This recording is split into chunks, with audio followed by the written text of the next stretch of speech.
Bonjour à tous, je suis contente de vous présenter un nouvel épisode de la série À la rencontre des hommes et des femmes de la Fondation Brigitte Bardot, en plein cœur de la Normandie, à la Mare-aux-Eaux. Je vais aujourd'hui rencontrer Cindy et Julien qui s'occupent des infirmeries du premier refuge de la Fondation.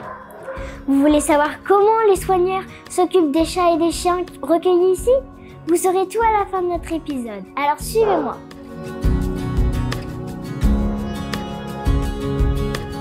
Bonjour Cindy. Bonjour Hortense. Merci de m'accueillir dans une des infirmeries de la Mare-aux-Eaux. Combien êtes-vous pour vous occuper des chiens et des chats? Ici au refuge de la Mare-aux-Eaux, nous sommes 90 salariés, dont 40 animaliers qui s'occupent des chats et des chiens au quotidien. Et j'imagine que les soins ne sont pas que pour les chiens et les chats âgés. Effectivement, on a beaucoup de chiens et de chats âgés ici au refuge, mais il n'y a pas que.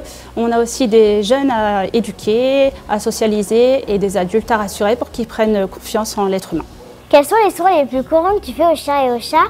Et as-tu des astuces pour qu'ils prennent leurs médicaments plus facilement? Alors les soins les plus courants, c'est la distribution des médicaments suite aux prescriptions vétérinaires.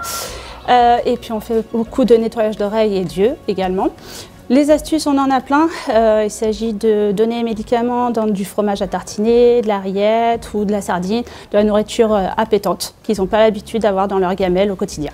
Faut-il un diplôme de soigneur pour s'occuper des animaux de refuge? Car j'imagine qu'en cas de gros soucis, vous appelez le vétérinaire. Nous sommes une équipe de 6 assistantes vétérinaires diplômées qui s'occupent des soucis de santé des chiens et des chats suite à leur consultation chez le vétérinaire. Pour être animalier, il faut être passionné par les animaux et très motivé. Bonjour Julien. Bonjour Hortense. Ma famille peut-elle adopter un chien ou un chat senior qui a un souci de santé? Et comment la Fondation Brigitte Bardot aide-t-elle? Oui, bien sûr, tu peux adopter un senior. Au contraire, c'est une très bonne action d'adopter un papy ou une mamie chez nous au refuge.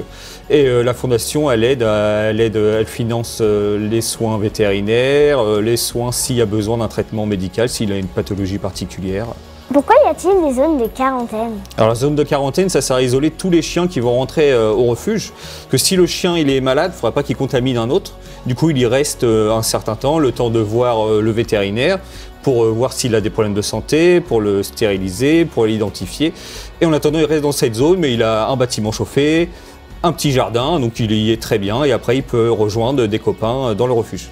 Est-ce que tu as une mascotte, à la Fondation? Oui, il y a Queen, c'est une petite croisée staff, elle est très très mignonne, on l'a récupérée il n'y a pas très longtemps. On l'a récupérée dans un endroit, elle était toute seule, elle avait été abandonnée. Et quand elle est arrivée, elle approchait personne. Et j'ai pris le temps et du coup maintenant, je suis amoureux d'elle, elle est amoureuse de moi et on adore passer du temps ensemble. Merci Cindy et Julien pour votre accueil et votre visite des infirmeries. Bravo car vous faites du bien chaque jour aux chiens et aux chats qui ont des soucis de santé. Avec plaisir Hortense. À bientôt Hortense. Alors si comme moi vous avez aimé découvrir les coulisses des infirmeries de la Mare-aux-Eaux, n'hésitez pas à suivre les réseaux sociaux de la Fondation Brigitte Bardot pour ne rater aucun de nos épisodes. À bientôt.